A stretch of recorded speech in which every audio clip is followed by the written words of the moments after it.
And the election of a president is the only nationwide vote the American people will ever cast.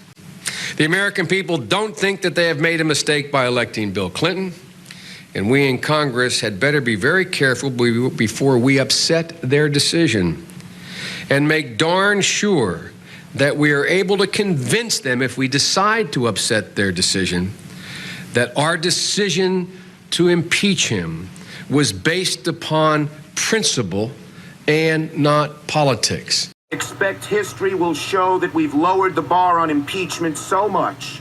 We have broken the seal on this extreme penalty so cavalierly that it will be used as a routine tool to fight political battles. My fear is that when a Republican wins the White House, Democrats will demand payback. And we must not do so without an overwhelming consensus of the American people. There must never be a narrowly voted impeachment or an impeachment supported by one of our major political parties and opposed by the other. Such an impeachment will produce the divisiveness and bitterness in our politics for years to come, and will call into question the very legitimacy of our political institutions. As we are here today because the Republicans in the House are paralyzed with hatred of President Clinton, and until the Republicans free themselves of this hatred, our country will suffer. I am greatly disappointed in the raw, unmasked, unbridled hatred and meanness that drives this impeachment coup d'etat, the unapologetic disregard for the voice of the people. Abuse of power has not been proven. The majority is recklessly attempting to make impeachable offenses purely private acts, in direct attack on the framers' intent that impeachment was for great and dangerous offenses against the Constitution. This is their president we are talking about. The President of the United States does not serve at the pleasure of the legislature, does not serve at the pleasure of Joe Biden, does not serve at the pleasure of Henry Hyde, does not serve at the pleasure of the Congress, as a prime minister does in a parliamentary system. He is elected directly by the people of the United States of America. And the election of a president is the only nationwide vote the American people will ever cast. And that's a big deal. The American people don't think that they have made a mistake by electing Bill Clinton, and we in Congress had better be very careful before we upset their decision and make darn sure that we are able to convince them, if we decide to upset their decision, that our decision to impeach him was based upon principle and not politics. And we must not do so without an overwhelming consensus of the American people. There must never be a narrowly voted impeachment or an impeachment supported by one of our major political parties and opposed by the other. Such an impeachment will produce the divisiveness and bitterness in our politics for years to come, and will call into question the very legitimacy of our political institutions. The American people have heard the allegations against the president, and they overwhelmingly oppose impeaching him. They elected President Clinton. They still support him. We have no right to overturn the considered judgment of the American people. Mr. Speaker, the case against the president has not been made. There is far from sufficient evidence to support the allegations, and the allegations, even if proven true, do not rise to the level of impeachable offenses. Mr. Speaker, this is clearly a partisan railroad job. The same people who today tell us we must impeach the president for lying under oath, almost to a person voted last year to re-elect the speaker who had just admitted lying to Congress in an official proceeding. The American people are watching, and they will not forget. You may have the votes, you may have the muscle, but you do not have the legitimacy of a national consensus or of a constitutional imperative.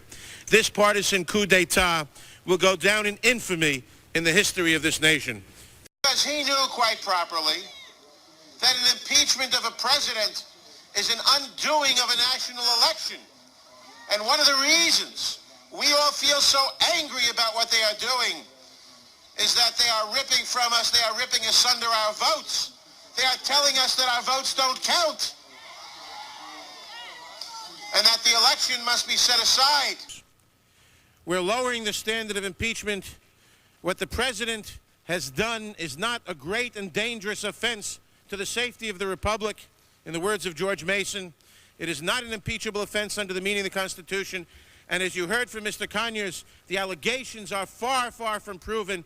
And the fact is we are not simply transmitting a case with some evidence to the Senate, as evidenced by the fact that we already heard leaders of this House say he should resign. God forbid that he should resign. He should fight this and beat it. Mr. Speaker, today is a tragic day for our country because while our young people are fighting in the Persian Gulf and bringing honor to our country, we are bringing dishonor to it with our hypocrisy here in this chamber. Today, the Republican majority is not judging the president with fairness, but impeaching him with a vengeance. In the investigation of the president, fundamental principles which Americans hold dear, privacy, fairness, checks and balances, have been seriously violated. And why? As we are here today because the Republicans in the House are paralyzed with hatred of President Clinton, and until the Republicans free themselves of this hatred, our country will suffer. This is indeed a Republican coup d'etat. Mr. Speaker and members, Americans all, the Republicans will couch this extremist, radical anarchy in pious language, which distorts the Constitution and the rule of law. Bill and Hillary Clinton are the real targets, and the Republicans are the vehicles being used by the right-wing Christian coalition extremists to direct and control our culture. The rule of law has been violated in denying the president notice of charges, by the abuse of power in the collecting of so-called evidence, and the denial of the presumption of innocence. President Clinton is not guilty of the trumped-up charges presented in these 4 articles of impeachment. Yes, Bill Clinton is guilty of certain indiscretions in his private life. However, he did not commit high crimes and misdemeanors. Rather, the president is guilty of being a populist leader who opened up government and access to the poor, to minorities, to women, and to the working class. President Clinton is guilty of not being owned by the good old Southern boys or the good old Eastern establishment. President Clinton is guilty of being smart enough to outmaneuver the Republicans in the budget negotiations, electoral politics, and the development and implementation of the people's agenda. Ladies and gentlemen, I am an African-American woman. I'm accustomed to having to fight and struggle for fairness and justice. Ken Starr, I know and recognize abuse of power when I see it. You are guilty.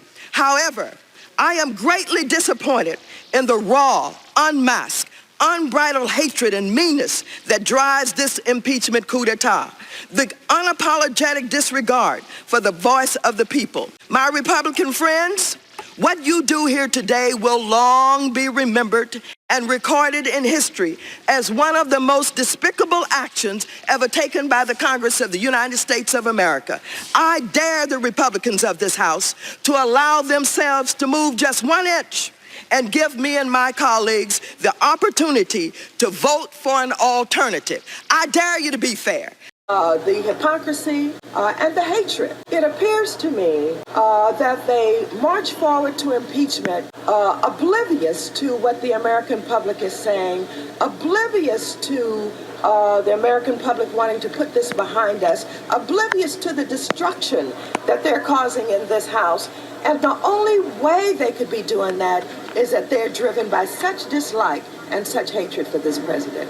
The Declaration of Independence is the promise of that liberty, and the Constitution is the fulfillment. And so today it was with great humility and somberness that I rise on the floor of this House in strong opposition against the articles of impeachment and express my support for censure. Impeachment, Mr. Speaker, is final. It is non-appealable. The Constitution is the only arbiter of the process. Article 2, Section 4 is clear. Impeachment is for treason, bribery, and other high crimes and misdemeanors. This president did not commit impeachable offenses under our Constitution, and today, with such a vote, these chambers will become the incinerator of the Constitution. There is no fairness in this process. There is no justice, and there is no dignity. The charges in these articles of impeachment are meritless and not proven. Perjurious remarks have not been proven. Misleading, evasive statements are not perjurious, per the rule of law of the United States Supreme Court under Bronson.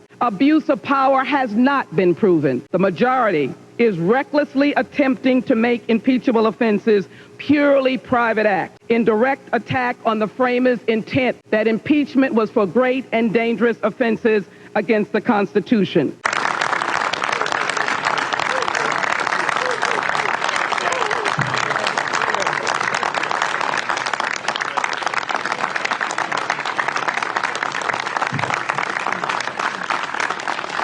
On behalf of the President and the First Lady, the Vice President, Mrs. Gore, the White House, and the entire administration, I want to thank the members who came here today and all of the members who stood with you on the floor of the House over the past several days. Thank you for standing up for what you believe in. Thank you for standing up for fairness. Thank you for standing up for the American people. Thank you for standing up for the Constitution. And thank you for doing so with dignity and determination, passion, and patriotism. I would like to introduce a man who has done so much for our country, a great leader, a great friend of the American people, Congressman Dick Gebhardt. Mr. President, Mr. Vice President, First Lady Hillary Clinton, we've just witnessed a partisan vote that was a disgrace to our country and our Constitution. Chairman Henry Hyde once called impeachment the ultimate weapon and said that for it to succeed, ultimately, it has to be bipartisan. The fact that a vote as important as this occurred in such a partisan way violated the spirit of our democracy. I call this the nightmare before Christmas. And the American people find it difficult to believe that here we are on this day talking about impeaching a president who just came back from the Middle East almost with a peace accord. This is not about impeaching Bill Clinton. This is about trying to roll back the clock. This is about impeaching affirmative action, impeaching women's rights. This is about taking America back rather than moving it forward. I know how I'm going to vote. My people have told me I will not disregard the people who elected me. 70% of them have said to me, protect the president. Vote to keep this president in office. So I will not vote for this nightmare before Christmas. I will not vote for this lynching in the people's house. I will vote against these resolutions. Little did I expect that 10 months later I would have to cast a vote that was certain to become one of the most important in my life. I intend to vote against each of these articles of impeachment. My reasons are neither partisan, nor do they reflect my distaste and dissatisfaction with the president's behavior. Instead, my votes are a protest against an unfair process. The inequities in the impeachment process have been glaring. The Republicans started with Whitewater. They found nothing. Ken Starr then went to Travelgate. He found nothing. He looked at Foulgate. He never released documents. In fact, he made no effort to publicly admit to the lack of evidence against the president. Instead, he developed relationships with the Jones legal team and withheld this information from the Justice Department.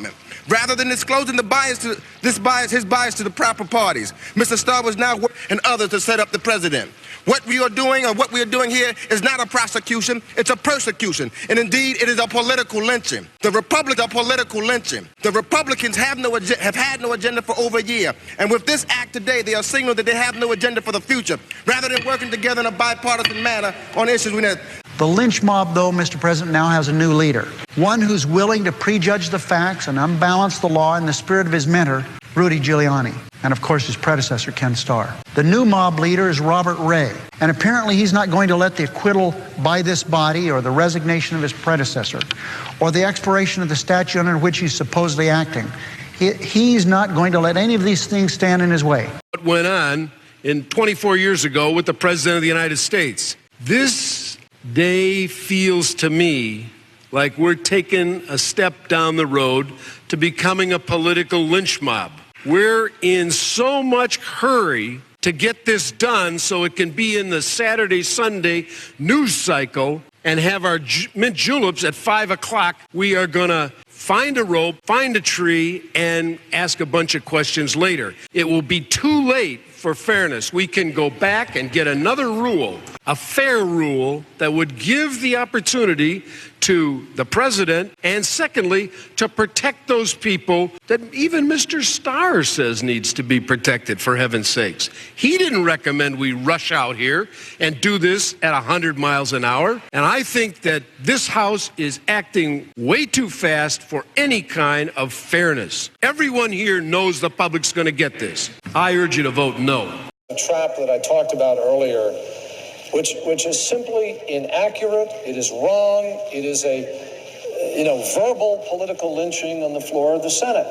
There's nothing radical in this article. They are driven by hatred. They hate Bill and Hillary Clinton so much they will stop at nothing to bring him down. Oh, but they got another thought coming. They thought that Bill Clinton was just going to fold up his tent and go home. Oh, but Hillary said, oh, no. Oh, no. Oh, no. Let me tell you what Hillary said. Hillary said, Bill, you go out there and do the people's business. She said, Bill, I don't care what they say. You go out there, the polls show everywhere. The people like the work that you're doing. You go on out there and do the people's work, and I'll take care of you later. Also fear how our actions will shape history. Will the House now have license to engage in freewheeling speculation about how a president's private... And the last vote that I'll be called upon to cast in this House is the most troubling vote that I've made in the 24 years that I've been in this House. And it bothers me about the venom and the hatred and the camaraderie that is non-existent in this House anymore. And, hatred is hate is a terrible thing. Hate is a cancer that eats at us. It shows in our face, it shows in our walk, and it's something you can't treat with chemotherapy. You can't treat it with any drugs. You have to treat it with compassion and love. What the president did was wrong, and what we are doing today is equally wrong. The process before us is unfair. The rights of the minority to offer necessary amendments or proper motions to recommit are being disregarded by the majority. It's an exercise of abuse of power by the majority on the rights of the minority. We are taking here and creating a rule of law which does not exist. The rule of law says that we should exercise our proper conscience and do what is right. It says we should impeach the president if he has done that which is wrong and which rises to the level of an impeachable offense. Clearly, this is not an impeachable offense because impeachable offenses were defined to mean great and dangerous offenses by George Mason, not ordinary events. They were attempts to, and again in the words of one of the framers, attempts to subvert the Constitution. They constituted acts which were a danger to the office, a danger to the society, a danger to the nation, a danger to the people. Clearly, that is not so. The president's behavior, as I've said, is wrong. Tawdry. The best thing could be said, it is not a great event, but it is a very small and small-minded set of events. This behavior should not initiate the impeachment processes. There are a lot of points that need to be made today. They have historical and constitutional importance. Impeachment is for matters involving behavior that constitutes a threat to the nation, the Constitution, and the office. The impeachment is a constitutional act of the House, referring to the Senate a finding of most serious misbehavior, as discussed above, which initiates a trial in the Senate, possibly resulting in removal of office from the person impeached. Impeachment is primarily a political process. It is not a judicial or a legislative act. Impeachment participates in the character of an indictment by the grand jury, but impeachment is different and imposes different responsibilities on members of the House. Impeachment does not involve criminal consequences. It simply initiates a process to decide whether the office holder shall continue in office or be removed. Impeachment is not a bar to subsequent criminal process, including indictment, trial, conviction, and punishment. Article 2, Section 4 of the Constitution states that the President shall be removed from office on impeachment for and conviction of treason or bribery or other high crimes and misdemeanors. We have heard a lot today and in the past weeks about the rule of law, but that is not the standard for impeachment. We are all sworn to uphold the rule of law, and there is still a remedy in this situation for the president's action under the rule of law: criminal prosecution. The president lied to us, but this vote is neither about absolution or punishment. The only question we face is whether the president's actions, regardless of how wrong or potentially criminal, rise to the standard our constitutional forefathers set for us. We have been told by the majority of constitutional scholars that the president's actions do not fall in the meaning of high crimes or misdemeanors, but yet we persist. We have divided this House with partisan politics, sowing mistrust and exposing the darkness in our own hearts. It started with the first vote of the 105th Congress to censure the Speaker, and it has continued to this day to the vote to impeach the President. With all of the lost opportunities in between, it is no wonder we are losing the public's trust. Today, in service to our duty to the Constitution and to our country, the House Committee on the Judiciary is introducing 2 articles of impeachment charging the President of the United States, Donald J. Trump, with committing high crimes and misdemeanors. The first article is for abuse of power.